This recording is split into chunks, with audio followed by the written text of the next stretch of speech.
If you run a professional service firm and you're already spending money on Instagram, you're probably measuring the wrong thing. You're watching followers, likes, and reach, but none of those numbers book a discovery call. Here's what actually happens on most professional service Instagram accounts. The content is generic, it speaks to nobody in particular, and it produces attention that never turns into a qualified conversation. I know this personally because I once built an Instagram account to 30,000 followers that generated almost zero business. I produced great numbers, but no clients. So I reboot the entire approach around one question. What makes a specific prospect trust you before they ever reach your sales team? In this video, I'm going to walk you through 5 Instagram strategies that do exactly that. And I'll show you the exact system I use to make all 5 executable without adding hours to your week. Now, the first mistake I see on almost every professional service Instagram account is that the content is built for everyone, which means it lands with no one. A law firm posts something about growing your business, an accounting practice posts a generic tip about financial health. All of that messaging is broad, it's landed safe, and it's essentially invisible. Here's the principle. Your content should make one specific type of client stop scrolling and think the person is exactly talking about my exact situation. If you serve personal injury firms, a personal injury attorney should watch your content and feel like it was made for them. Not business owners, not professionals, but that firm, that problem, and that exact language. Reach is not the goal. Recognition is. 100 people who feel completely understood with your content will outconvert 10,000 people who feel vaguely addressed every single time. Now, here's where most founders get stuck. They don't actually know the precise language their ideal client uses to describe their own problem. They guess, and guess positioning is really weak positioning. Now, this is the first place my system doesn't work for me. Owen, the research analyst in my AI content department, reviews the real signals internally in my business, from client objections from sales calls, the questions that hit my inbox, and the exact language the prospects use in their own words. This is made so my positioning is actually built on real evidence, like sources internally from my business, and exactly how this audience thinks, instead of going on what I guessed on their audience before. That's the difference between content that sounds like you and content that sounds like the client's own thoughts. Now, the second strategy fixes the problem every founder complains about, not knowing what to post. Most people solve this by brainstorming content ideas, but that's the wrong way to do it. You don't need more ideas. You need to mind the conversations you're already having. Every professional service business is sitting on the single best content source in existence, and it's free. The objections your prospects raise on sales calls and the questions your clients ask you over and over again. Think about what an objection actually is. It's the exact reason a prospect hesitates before hiring you. Isn't this too expensive? How do I know it'll work for my situation? And why can't I just do this for myself? Every one of those is a piece of content. When you answer that objection publicly on Instagram, before the prospect ever books a call, 2 things happen. The people who are going to object anyway self-qualify out of the conversation,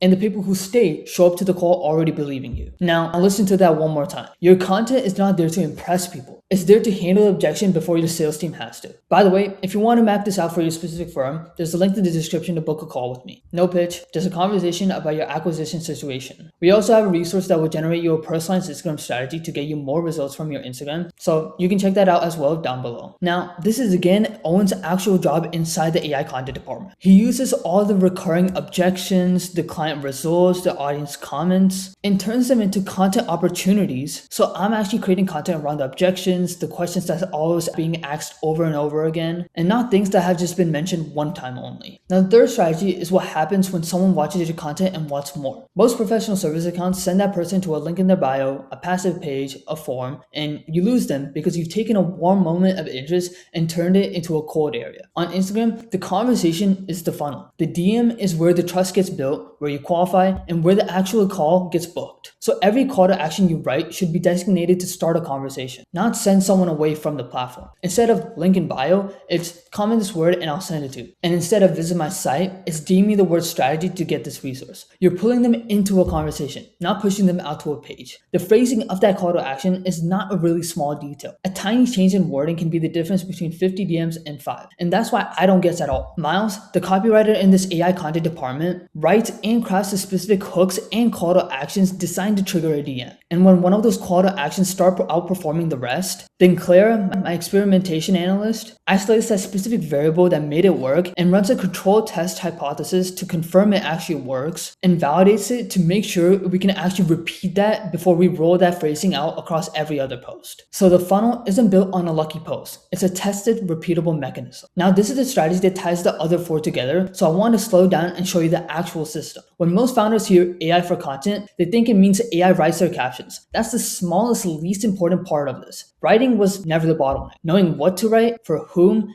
And whether it worked, that's the bottleneck. So let me show you what the system actually does. The AI content department contains 4 coordinated specialist roles, and they always run on a loop. It first starts with Owen, the research analyst. He pulls the internal signals I mentioned, like sales calls objections, client results, audience comments, consultation calls, and also inbox questions, and also external signals like Reddit discussions, search trends, competitor outliers, industry news. And he uses all these sources and attaches evidence and sources to actually create content about, and then hands over the research opportunities. Then a human makes that strategic call. That's me or my team. Owen gets the evidence, but a person actually decides the angle, the audience, and the direction, but Owen can always give its references. The important thing is the AI actually does not pick your positioning for you. The judgment stays with the founder. Now, once the direction is actually approved, then Miles, the copywriter, actually takes over, and he works at the outline level first with the structures and the examples, then provides the full script from that approved direction.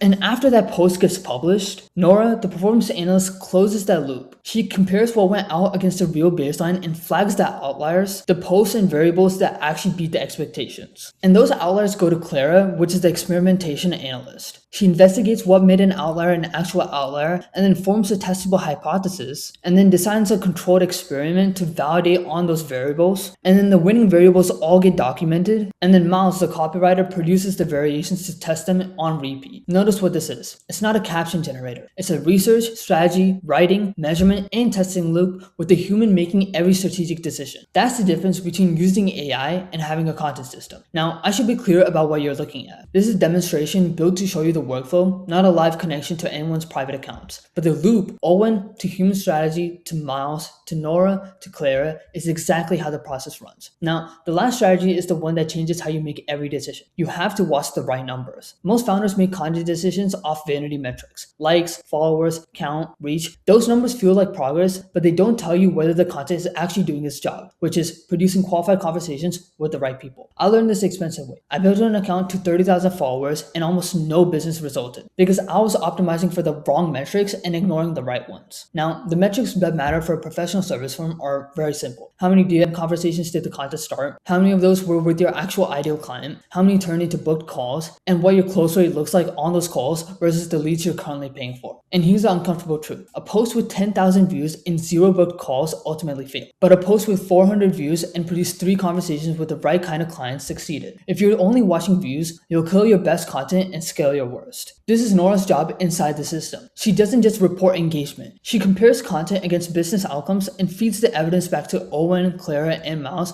so the whole content department is actually optimizing towards booked calls and not just views. So here's the whole thing in one sentence. Position for one vertical, source your content from real objections, build your funnel around the DM, run it through a system instead of your calendar, and measure your conversations and revenue instead of likes. Do those 5 things and Instagram stops being a place you post endlessly and starts being a channel that warms up prospects before they ever reach your sales team. That's the real goal for a professional service firm. Not more attention, but more warmer demand. If you want to map this out for your specific business, there's a link in the description to book a call with me. It's not a pitch, it's just a conversation about your acquisition situation and where founder-led content fits alongside the paid leads you're already buying. And if you want to see this system in action every day, follow me on Instagram at AgasiKodibadi because that's where I'm posting these breakdowns through short form content.